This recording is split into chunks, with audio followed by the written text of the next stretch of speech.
All right, let's dive into this fascinating figure, Leopoldo Cirne. Really prominent in those early days of the Brazilian Spiritist movement. And we've got some really interesting sources here that I think are going to help us unpack his journey, his leadership within the Federação Espírita Brasileira, the AB as it's known, and really the lasting impact of his thought, his writing. This deep dive, I think, might even get a little, spark some debate along the way. Oh, for sure. What's fascinating about Cirne is, his life story really does embody this pivotal period in Brazilian Spiritism, right? It's this time of tremendous growth, but also a lot of internal conflict. So understanding Cirne, understanding his journey, I think it's really going to give us a glimpse into the complexities that the movement faced and honestly still faces today. Yeah, let's start at the beginning then. We're talking Brazil, late 19th century. What was his early life like, and how did he first encounter Spiritism? Well, he was born in 1870 in Paraíba, Brazil. A bright student, but like a lot of the early Spiritists, he had to leave school because of financial issues, right? And you find that this resonated with a lot of people that were drawn to the movement, this kind of, struggle to balance, material needs with this pursuit of spiritual growth. And it's a theme that runs throughout his life, actually. Interesting. So even from his youth, he was kind of navigating those challenges, but it sounds like he was a hard worker. The sources mention that he went on to work in commerce and he eventually settled in Rio. Was that where his path crossed with Spiritism? Yeah, Rio de Janeiro. That's where he really gets involved in Spiritism. And it wasn't just a passing interest for him. He became deeply involved in the movement, joining study groups, participating in outreach efforts. He even starts to contribute to the Reformador magazine early on. This was a key publication for spreading Spiritist thought. Wow, already making his marker. And speaking of influential figures, this is where he meets Bezerra de Menezes, right? Yeah. Another giant in Brazilian Spiritism. Absolutely. I bet their connection had a huge impact on his trajectory. For sure. Bezerra de Menezes was a mentor, close friend to Cirne. They both ended up serving on the FEB board in 1898.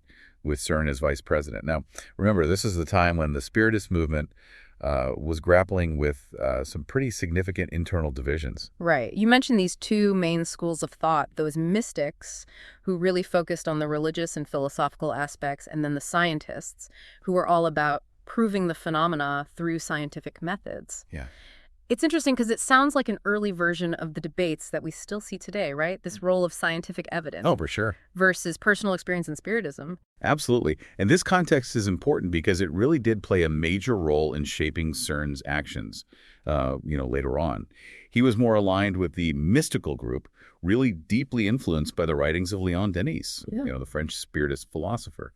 But the thing is, both he and Bezerra de Menezes, they understood the importance of finding that common ground and working towards a unified Spiritist movement.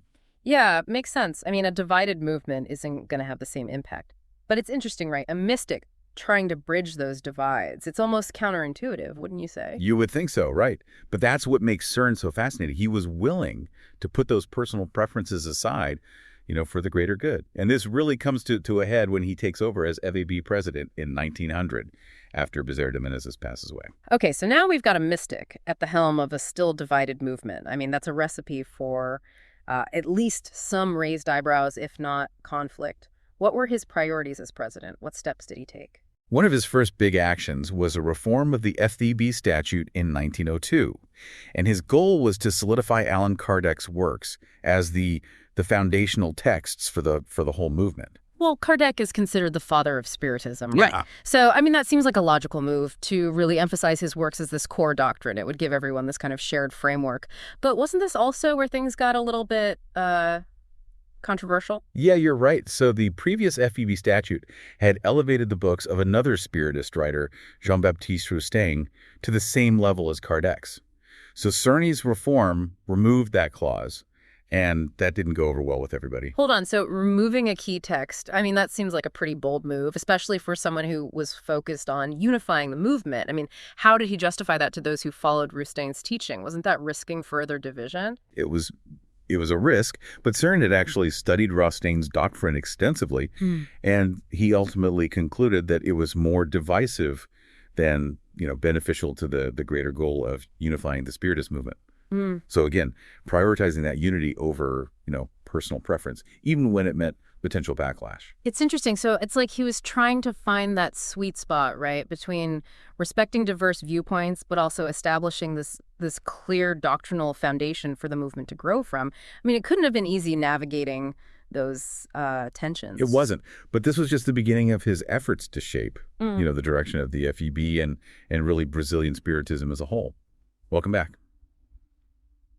When we left off, Leopoldo Cirne had just stepped into the role of FEB president, inheriting a movement grappling with internal divisions and seeking a unified identity. Right, and he had already kind of made some waves with that reform of the FAB statute, prioritizing Allan Kardec's works as the core doctrine. I'm curious to hear a little bit more about the specifics of this decision. What were the key differences between Kardec and Rafstang that led Cirne to believe one was more unifying than the other? So, it boils down to their interpretations of Spiritism's core principles, their approaches to spiritual authority. Kardec considered, the codifier of Spiritism, emphasized reason, personal experience, the ongoing evolution of understanding. He really saw Spiritism as a philosophy that was grounded in observable phenomena and, consistent with scientific principles. Okay, so for Kardec, it wasn't just about blind faith. It was really about observation, critical thinking, and aligning spiritual understanding with the natural world. That makes sense. What about Rafstang? Where did he differ? Well, Rafstang, drawing from Kardec's work, introduced some interpretations that were seen as more mystical, a little bit more dogmatic. He placed a greater emphasis on the authority of specific spiritual guides, presented a more kind of elaborate cosmology that some felt was a departure from Kardec's more, grounded approach. So it was a question of, emphasis and interpretation. Kardec, with his focus on reason and evidence, offered a more universally accessible framework, while Rafstang's interpretations, I guess, might have felt a little bit more exclusive or reliant on specific beliefs about the spiritual realm. Right, and remember, Cirne was deeply committed to unifying the Spiritist movement, and he really saw Kardec's work as providing that broader, more inclusive foundation for that unity. Makes sense. So, this one decision really reveals so much about his leadership style, right? He was willing to make those tough choices, even potentially unpopular ones, if he believed it served that greater good of the movement. But tell me, beyond this statute reform, what other actions did he take as president to strengthen and unify Spiritism? So he was incredibly active. He organizes the first local Spiritist Congress in Rio de Janeiro in 1904, and it coincided with Kardec's birth centenary. Over 2,000 people attended this. Wow. It was a landmark event. You're showcasing the movement's growing influence. 2,000 attendees. That's huge. It sounds like, Spiritism was really starting to gain traction in Brazil at that time. And he was right there at the forefront leading the charge. What else was he involved in? Well, he wasn't just focused on, organizing events and clarifying doctrine, right? Yeah. He also understood the importance of having a physical space for the movement to gather, to grow. Right. So he spearheaded the construction of SEB's own headquarters, which was inaugurated in 1911. So he was laying the groundwork, both intellectually and physically, for a thriving Spiritist movement. He was a builder, in a sense. Yeah, a very apt description. And it wasn't just, about bricks and mortar. He was also really concerned about the quality of, Spiritist practice, particularly mediumship. Remember, we talked about those early divisions between the mystics and the scientists. Well, Sir Cirne felt that even among those, practicing mediumship within the FEB, there was a lack of solid understanding of Spiritist principles. Right. So he wanted to ensure that, I guess, even the more quote-unquote mystical aspects of the movement were really grounded in a strong doctrinal foundation. So this is where his proposal for the Escola de Mediums, School of Mediums, comes in, right? And I remember you mentioning this. This caused some controversy. Yeah, this was controversial, and this ultimately contributes to his downfall within the FEB. His vision was to, establish a formal school within the organization dedicated to the training and education of mediums, right? Ensuring they have this thorough understanding of, Kardec's work, of Spiritist principles. It sounds like a logical step, especially considering his emphasis on doctrinal clarity, his concern about, I guess, potentially misguided practices.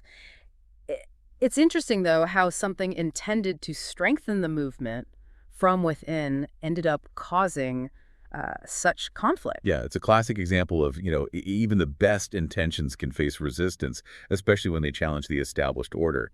And sadly, this initiative was met with strong opposition from some FEB members. They saw it as, too radical a change, too disruptive to the existing power structures. So there were political dynamics at play as well. It wasn't just about differing viewpoints on mediumship. It was about power and control within the FEB itself. Precisely. And unfortunately, the opposition to his ideas gained enough momentum that he was actually defeated in the 1913 FEB election. There were even, allegations of manipulation, fraudulent voting practices. But, despite, believing that he was unfairly ousted, Cirne ultimately chose to, leave the FEB with grace and integrity. Wow. To dedicate so much to a movement only to be, pushed out because of your vision for its future, it must have been a difficult time for him. What did he do after leaving the FE? Did he completely abandon Spiritism? Not at all. He actually enters a very prolific period. He turns his focus to writing, produces several impactful books on Spiritism, exploring its history, delving deeper into its doctrine, and even offering some pointed critiques of the movement itself. So even though he was no longer in this leadership role within the FEB, he was still deeply engaged with Spiritism. Tell me more about these books. What were some of his key themes or arguments? Well, he wrote several notable works. One was Memorias Históricas do Espiritismo, a fascinating exploration of, key events, figures in Spiritism's history. He also wrote Doutrina e Prática do Espiritismo, a comprehensive overview of, Spiritist principles. It's almost like a textbook, really diving deep into the nuances of Kardec's teaching. It sounds like he was really building on that foundation he'd established with the statute reform, right? Solidifying that shared understanding of Spiritism's core principles. But you mentioned critiques as well. Was he having second thoughts about the movement? Not exactly second thoughts. He still believed in Spiritism's potential for good, but he was also becoming increasingly critical of what he saw as negative influences within the movement, both internally and externally. And this is where his most controversial work, Anticristo Señor dos Mundos, comes in. Antichrist, Lord of the Worlds. That's a bold title. Right. What was he getting at with this book? I mean, didn't this alienate him even further from the Spiritist mainstream? It certainly did. Mm-hmm. This book was a sharp critique, not just of the Spiritist movement, but of Christianity as a whole.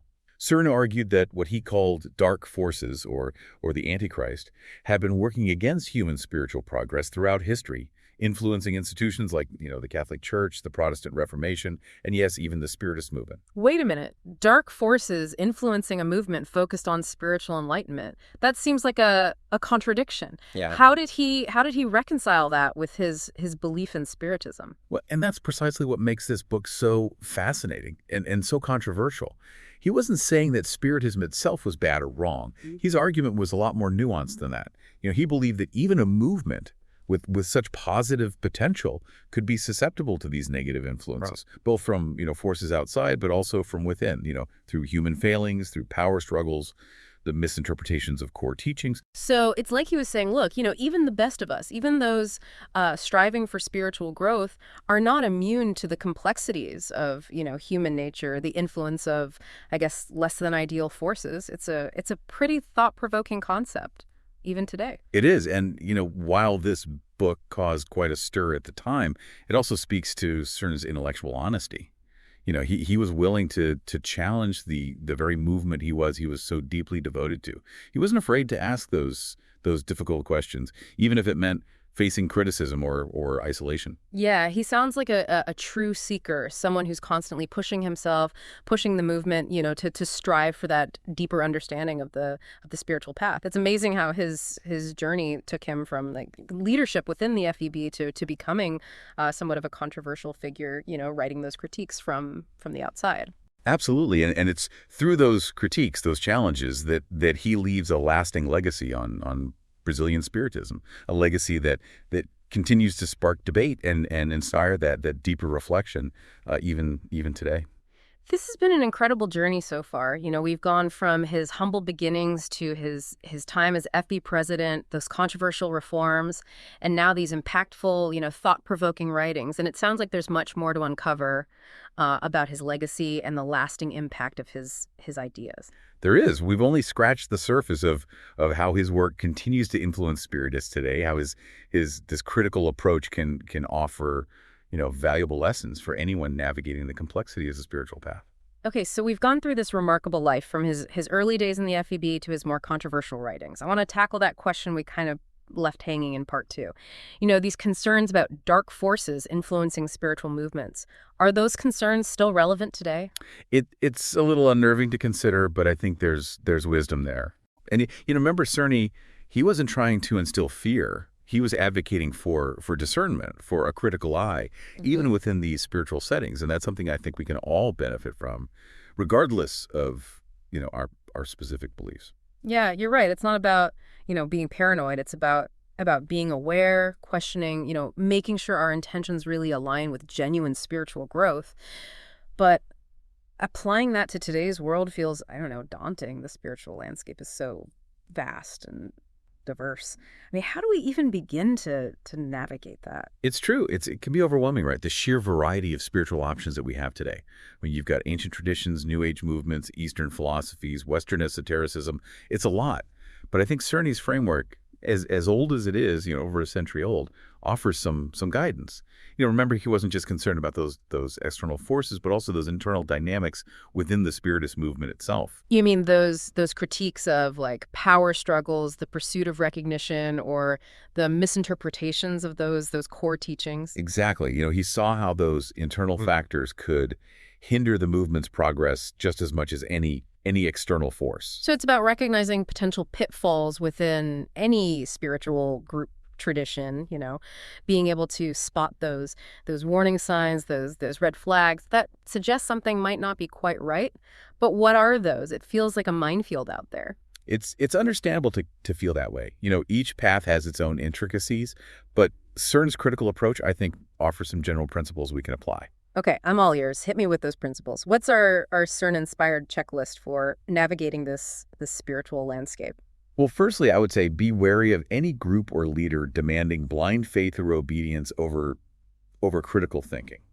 True spiritual growth, I think it should empower individuals to, question, to explore, develop their own understanding. Discouraging that is a major red flag. Right. So it's about encouraging healthy skepticism, an open mind that's not afraid to, challenge ideas or explore different perspectives. Precisely. And that ties into another point. Be cautious of groups claiming to have all the answers or presenting themselves as, the only true path. Cirne, despite his criticisms, never claimed that Spiritism had, a monopoly on truth. Mm-hmm. He saw value in other traditions, acknowledged that learning and discovery within Spiritism was an ongoing process. So humility and openness are key. Recognizing that even within our chosen paths, there's more to learn. Other traditions might hold valuable insights. It's really about embracing inquiry and dialogue instead of clinging to dogma or exclusivity. Beautifully put. And lastly, pay attention to the actions and behaviors of, those within a group. Do they live by the principles they espouse? Are they genuinely striving for, spiritual growth, or are there signs of ego, power-seeking, manipulation? Right. It's easy to get caught up in the grand ideas, but ultimately, the lived experience, how those ideas are embodied, is what truly matters. Exactly. And Cirne, he was troubled by what he saw as hypocrisy and corruption within the FEB, which fueled his critiques. And even in spiritual context, human fallibility exists. Yeah. We need to be discerning about the teachings, but also the individuals representing them. So it all circles back to discernment, to critical thinking, to that internal compass, right? We need to be active participants in our spiritual journeys, constantly questioning, evaluating, ensuring that our paths align with our values. That is a perfect summation. Yeah. Beyond, his specific contributions to Spiritism, Cerne's legacy lies in that commitment to truth-seeking, even when it meant challenging the status quo or even his own, beliefs.